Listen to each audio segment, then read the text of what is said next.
Lijep pozdrav, dobrodošli u Pro Tipster. Evo, prema želji od jednog od naših gledatelja, za kraj tjedna pripremio sam analizu utakmice španjolske Primere između Seville i Real Sociedada. Prošlog tjedna isto smo imali u analizi Sevilju, tada je Sevilla igrala s Levanteom i bio sam rekao tada da me nije oduševilo to što je Sevilla dovela Vincenza Montelu, da nisu napravili nikakav iskorak s talijanskim trenerom, nego dapače da su rezultati krenuli značajno lošije, a nakon poraza od Levantea koji se tom pobjedom spasio iz padanja, uprava je izgubila potpuno živce s Talijanom, Monteli je uručen otkaz, a na klupu je doveden Joaquín Caparros, trener koji je ranije u karijeri uglavnom vodio momčadi iz Andalusije, sada je ponovno preuzeo jednu iz Andalusije, tako da vjerojatno zna tamošnji mentalitet i misle u klubu da može do kraja prvenstva uhvatiti plasman u Europsku ligu, što je najmanji mogući zacrtani cilj za Sevilju, jer naravno do Lige prvaka više ne mogu.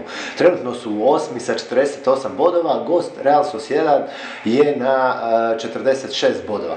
S time da je Real isto nedavno zamijenio bio trenera, doveli su Imanola koji je dao više slobode igračima i to se osjetilo na rezultatima. Od 5 zadnjih utakmica Real Sociedad je došao do 4 pobjede.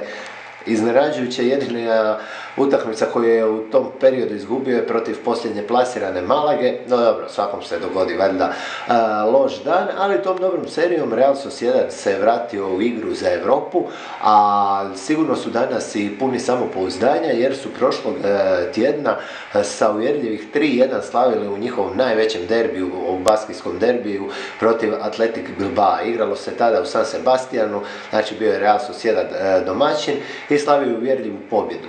A to što je bio domaćin smatram bitnim za reći jer ipak je ova ekipa znatno bolja na domaćem terenu nego na gostovanjima, iako kažem u zadnje vrijeme nisu bili loši ni na gostovanjima.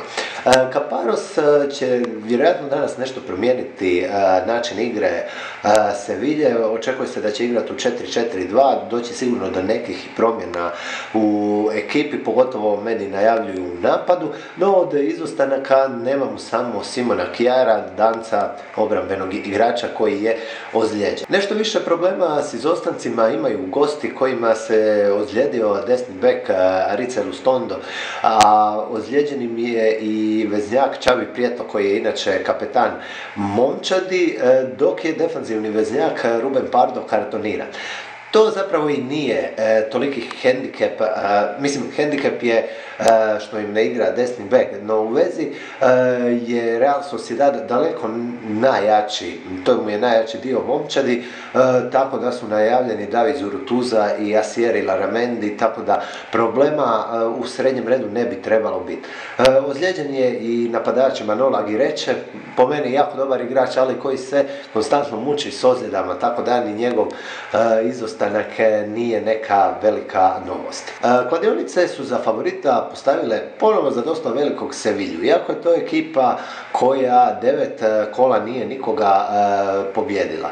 Međutim, valjda se kladionice vode onom starom da nova metla uvijek bolje mete. Sad, koliko je Joaquín Caparros uspio posložiti ekipu, ostaje za vidjeti.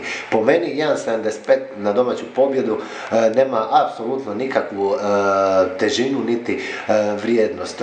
Mnogo veću vrijednost ima x2 jer forma je debelo na strani Real Sociedada. Sad, jedino ako ne počnu oni s novim trenerom, ne znam kako igrati. Po meni ipak ovdje su najbolje oklade na golove, jer se radi o dvije ekipe koje vole igrati za gol više, pogotovo je to sad slučaj sa Sociedadom od kada im je Imanol trener.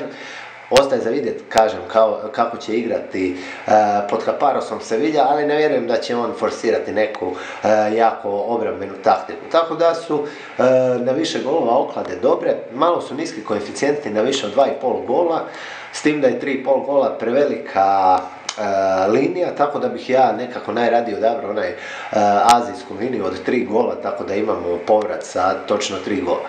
Također u obzir dolaze razne oklade sa oba daju gol i slično.